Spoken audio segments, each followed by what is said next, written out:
Hormuz ஜலசந்தியை திறந்துள்ள Iran கடலுக்கடியில் கண்ணி வெடிகளை வைத்திருப்பதாக வெளிவந்துள்ள தகவல்தான் மீண்டும் உலக நாடுகளுக்கு அதிர்ச்சியை ஏற்படுத்தியுள்ளது. உண்மையில் கண்ணி வெடிகளை ஈரான் வைத்துள்ளதா பார்க்கலாம் இந்த காணொளியில். ஈரானுக்கும் அமெரிக்காவுக்கும் இடையே போர் நிறுத்தம் ஏற்பட்டுள்ளதால் மக்கள் சற்று நிம்மதி பெருமூச்சு விட்டுள்ளனர். ஆனால் மற்றொரு பக்கம் ஈரான் ஹோர்முஸ் ஜலசந்தியில் கடல் கன்னிவெடிகளை பதித்திருக்கலாம் என்ற அச்சம் எழுந்துள்ளது. இதனை உறுதிப்படுத்தும் வகையில் ஈரான் நாட்டு செய்தி நிறுவனங்கள் வரைபடம்தான் உலக அளவில் பெரும் அதிர்ச்சியை ஏற்படுத்தியுள்ளது. ஈரானின் புரட்சிகர காவல் படையின் நெருங்கிய தொடர்பில் இருக்கும் இஸ்னா, தஸ்னீம் ஆகிய செய்தி நிறுவனங்கள் கடலில் கன்னிவெடி இருப்பது தொடர்பான வரைபடத்தை வெளியிட்டுள்ளன.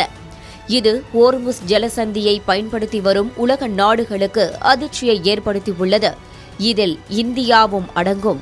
பாரசீக வளைகுடாவின் குறுகிய நுழைவு பாதையான ஹோர்முஸ் ஜலசந்தியில் கச்சா எண்ணெயுடன் வழக்கமாக பயணிக்கும் பாதையை ஆபத்தான பகுதி என பாரசீக மொழியில் அந்த வரைபடத்தில் எழுதப்பட்டிருப்பதாக கூறப்படுகிறது. இந்த செய்திதான் ஹோர்முஸ் ஜலசந்தியை போக்குவரத்திற்காக பயன்படுத்தி வரும் உலக நாடுகளின் மத்தியில் பெரும் பதற்றத்தை ஏற்படுத்தியுள்ளது. இந்த விவகாரத்தில் ஈரான் எந்த விளக்கமும் அளிக்காமல் மௌனம் காத்து வருவது மேலும் சந்தேகத்தை அதிகரித்துள்ளது.